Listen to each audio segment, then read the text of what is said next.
પંચાયત સીટની કોંગ્રેસ પક્ષ તરફથી મેં ઉમેદવારી નોંધાવી છે। મારી સાથે સાથે મારી નીચે આવતી 4 તાલુકા પંચાયત ટિન્ટોઈ 1, ટિન્ટોઈ 2, રાજલી અને દદાલિયા આ ચારેય ઉમેદવારો થઈ અમે સૌએ સાથે આજે ઉમેદવારી નોંધાવી છે।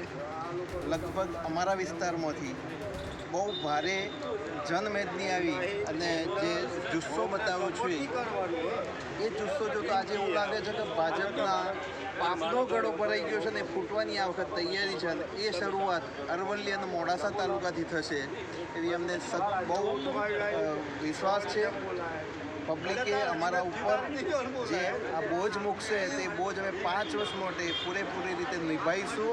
પક્ષે અમારા ઉપર જે વિશ્વાસ રાખ્યો છે અને અમને જે પસંદ કર્યા એ બદલ અમે અમારા પક્ષના મોવડીઓનો પણ આભાર માનીએ છીએ।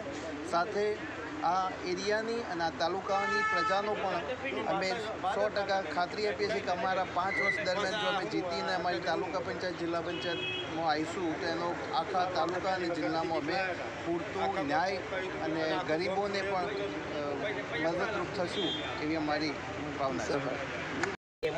હું હસમુખભાઈ જાની દદાલિયા 3 સીટ ઉપર તાલુકા પંચાયતની સીટમાં ઉમેદવારી નોંધાવી છે। એમાં મારી સાથે આજે ઓછામાં ઓછા 500થી 700 કાર્યકરો અને મતદાતાઓ સાથે રહી અને મને સાથ અને સહકાર આપી મારા ચૂંટણી લડવા બાબતમાં હિંમત અને જોમ પેદા કર્યો છે। એ રીતે જ હું મતદાતાઓને વિનંતી કરું છું કે તેઓ મને પૂરી બહુમતીથી વિજયી બનાવે અને સાથ સહકાર આજે આપ્યો છે એવું સંપૂર્ણપણે આપે। જિલ્લા પંચાયતમાં શ્રી જીગરભાઈ મહેતા સાહેબ પણ ઉમેદવારી નોંધાવી છે એમણે અને તેઓ એ પણ કોંગ્રેસમાં સખત એવા પ્રખર કાર્યકર્તા પણ છે અને મતદાતાઓની બધાની લાગણી અને માગણી કે ભાઈ હવે બીજેપીનું રાજથી લોકો ધરાઈ ગયા છે અને કોંગ્રેસને ફરી સત્તા પર લાવવા માટેની ઉમળકો અમે આજે જોયો છે। સૌ મતદાતાઓનો આભાર, ધન્યવાદ।